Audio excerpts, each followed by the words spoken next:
Aqui, então, quando a gente fala de coluna cervical, a gente sempre tem que lembrar desse carinha aqui, ó, do nosso plexo braquial, tá? Então, primeira coisa, o que significa plexo, tá? Então, no caso dos plexos nervosos, plexo é sempre um conjunto de nervos que se junta para inervar um determinado segmento do corpo, falando de forma mais resumida. Então, quais são os plexos que eu tenho? Plexo braquial e plexo lombosacral. Felipe, o que é o meu plexo cervical? Opa, para aí. Plexo braquial é uma coisa, plexo cervical é outra coisa. Quando eu estou falando de plexo cervical, eu estou falando de vaso. Quando eu estou falando de plexo braquial, eu estou falando de nervos. Então, meu plexo braquial vai ser, então, meu conjunto de nervos que vai inervar os meus membros superiores. Ou seja, toda inervação dos membros superiores, todos os nervos que levam informação sensitiva e trazem informação sensitiva e levam informação motor para os meus membros superiores, saem do meu plexo braquial. Ou seja, eles se comunicam com a minha medula através dos meus nervos que formam o plexo braquial. E esse plexo braquial, então, ele vai ser formado por 5 pares de nervos. Então, a gente vai ter C5, C6, C7, C8 e T1. Tá? Então, esses são os meus nervos espinhais. Lembrando, C5 sai acima de C5. C6 sai acima de C6, da vértebra C6. C7 sai acima da vértebra C7. C8 sai acima da vértebra C8. Abaixo da vértebra C7, perdão. E T1 sai abaixo do T1. Então, C5 saiu de cima, C6 saiu de cima, C7 saiu de cima, C8 entre C7 e T1 então, abaixo da vértebra T1. Então, a gente tem o nível medular C8, então, que às vezes algumas pessoas ficam meio... poxa, Felipe, eu escutei falar de C8. C8 nada mais é do que o nível medular, porque a gente vai ter um nervo espinhal C8. E esse nervo espinhal C8 faz parte do nosso plexo braquial. Esse plexo braquial, então, ele vai ser dividido. Como a gente vai ter 5, a gente vai ter aqui o nosso tronco superior, a gente vai ter aqui o nosso tronco médio, e aqui a gente vai ter o nosso tronco inferior.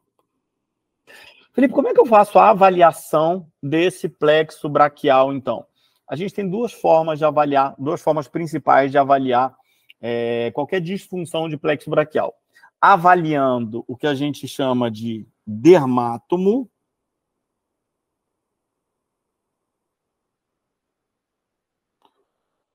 Mas o que é dermátomo? Dermátomo, derme, pele, tá? Então, dermátomo vai ser a região da pele inervada por um determinado nervo.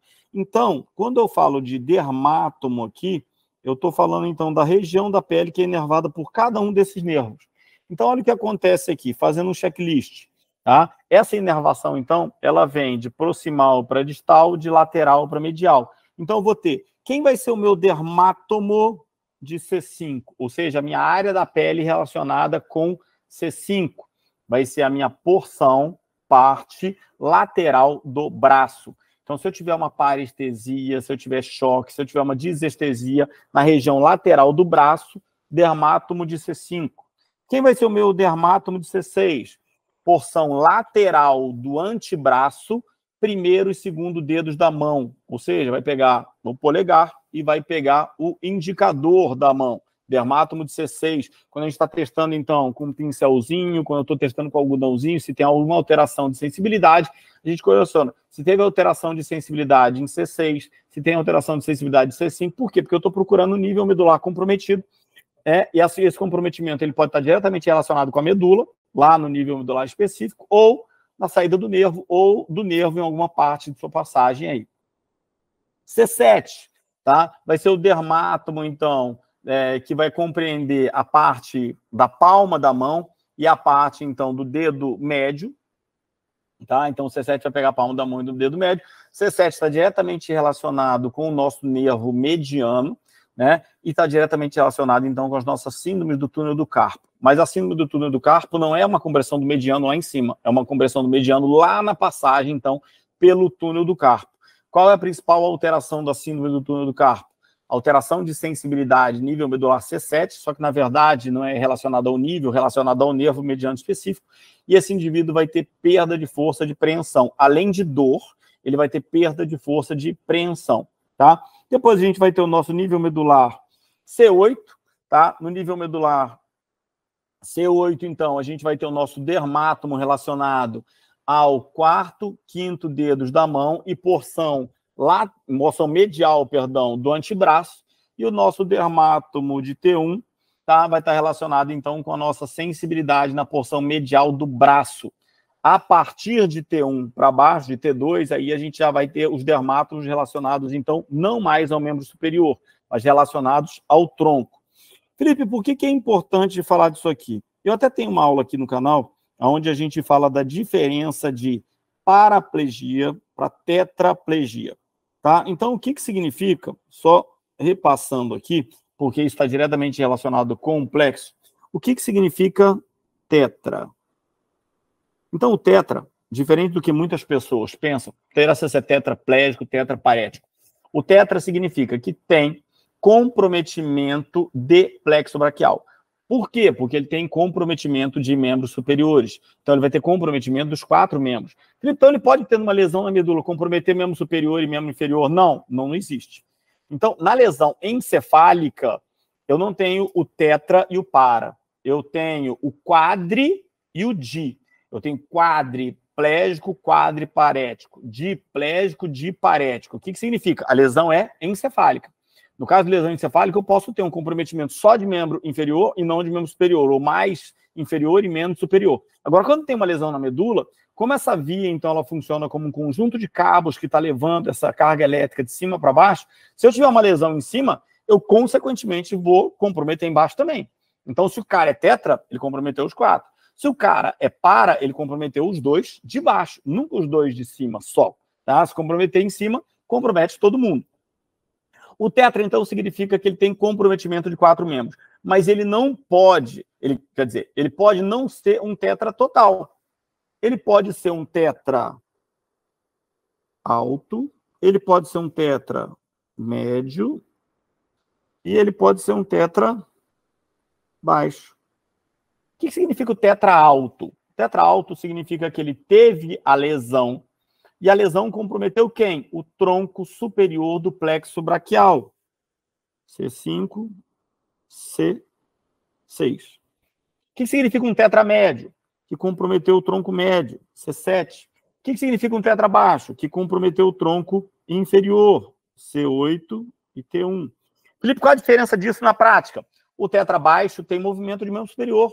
O tetra médio tem movimento de membro superior. O tetra alto, se ele for ainda incompleto, ele pode ter algum movimento e sensibilidade também de membro superior.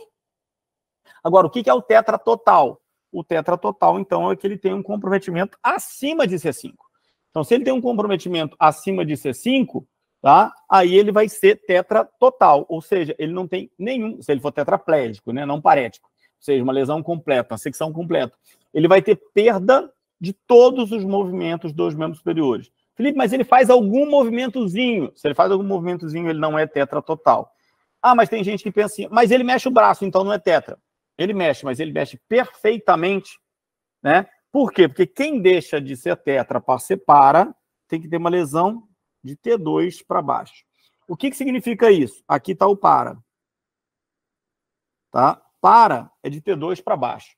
Ou seja, no para, eu não tenho nenhum comprometimento de plexo braquial. Então, os meus movimentos de membros superiores estão todos íntegros. E do mesmo jeito, eu posso ter o para alto, vamos supor, lá em T2, lesão em T2, ele não tem nem estabilidade de tronco. Eu tenho para médio, tenho alguma estabilidade de tronco e tudo, mas ainda tem algumas dificuldades. E eu tenho para baixo, que a lesão dele é classe sacral. Então, esse para baixo, por exemplo, ele pode muitas vezes até deambular. Mas como deambular? Ele não vai perder a inervação da musculatura da deambulação, principalmente do psoas? Vai, mas ele não perde o quadrado lombar.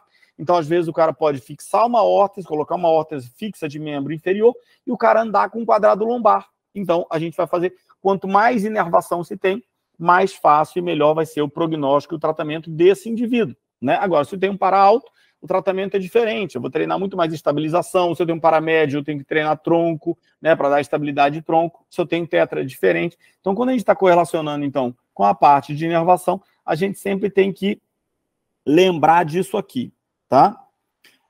Aqui, então, a gente vai ter no nosso plexo braquial, então, a ilustração então, do que eu acabei de falar, C5 e C6, tronco superior, C7, tronco médio, C8 e T1, tronco inferior. Então, aqui eu vou ter tronco superior, aqui eu vou ter o meu tronco médio, aqui eu vou ter meu tronco inferior do meu plexo. E esses troncos, então, eles vão dar origens a ramos que vão inervar sempre quem?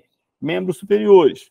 Aos meus ramos posteriores, tá? Aqui em verde a gente tem, então, as raízes do plexo. O que é a raiz? Então, a parte que está saindo lá, comunicando com a medula.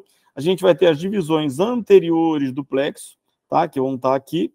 E a gente vai ter as divisões posteriores do plexo, que vão estar lá atrás. Ou seja, eu vou ter nervos que vão inervar a região posterior, nervos que vão inervar a região anterior. E esses nervos aí, dentre os principais nervos dos membros superiores, a gente vai ter nosso nervo, deixa eu dar uma acelerada aqui para ver se ele aparece aqui, a gente vai ter nosso nervo músculo cutâneo, a gente vai ter o nosso nervo braquial, a gente vai ter o nosso nervo radial, a gente vai ter o nosso nervo ulnar, e o mediano, acho que eu falei, né? Então, músculo cutâneo, braquial, radial, ulnar e mediano. 5 nervos principais aí, ou terminações principais do nosso plexo braquial aí, que são extremamente importantes da gente conhecer.